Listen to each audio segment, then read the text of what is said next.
Seriously, how did we ever get on in this life before Vernicus? Truly, I just don't know. Welcome to Frugal Family Gardens. My name is Julie. Oh, spring is in full swing, gearing up, getting ready for summer and all of its magic. The kids, today's their last day of school when I'm recording this.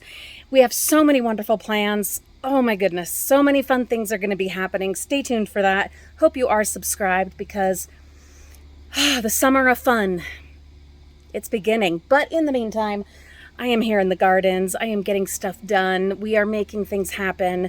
And oh, it all is just so beautiful. Everything's just waking up and bursting forth and getting ready to just be amazing.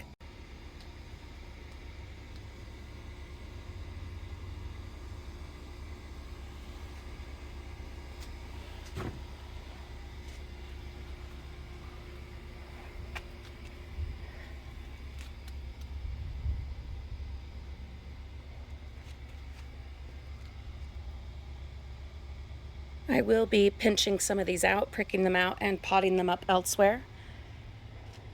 None of them will go to waste.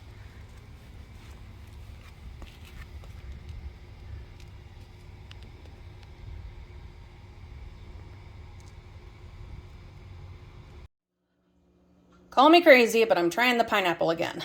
We bought a pineapple, we ate it, it was delicious. Put it in this jar. Problem is, I think I waited too long, and I don't know that this foliage here is worth it. I don't know. What I'm thinking I'm going to do, now that I'm looking at it and talking about it, I'm going to cut off a bunch of this and see what's under it. I know that plenty of our frugal friends have accomplished the regrow a pineapple from a store pineapple. I know Cynthia at Diving with Purpose did that successfully.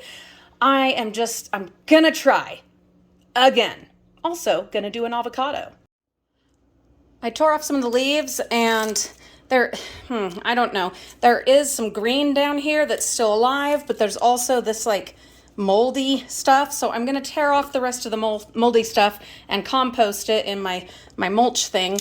Pretty rotten. In fact, it looks like a lot of it. It's pretty rotten all the way through. I did go ahead and buy another pineapple, this one with a much healthier top. So much more green, so much more likely to actually work. Wish me luck. So today I am sowing some Coleus seeds. I've tried growing them from seed before and it didn't work. But today I decided, you know what, let's be smart about this, as I've been really trying to do this year with all of my gardening. And I actually looked up directions, like instructions first. And I think the mistake I have made in the past was burying the seeds too deep. So what it said to do online was to put them into seed starter, which I did, but actually to get it wet first. So I did, I got it wet, and then it said to sprinkle them and press them in, but not cover them. Instead of pressing them in, I just sprinkled them everywhere and then drizzled water over it just in the sink. And an interesting thing has happened. There's a whole bunch, I don't know that they'll show up. No, they do show up on camera. A whole bunch of little holes.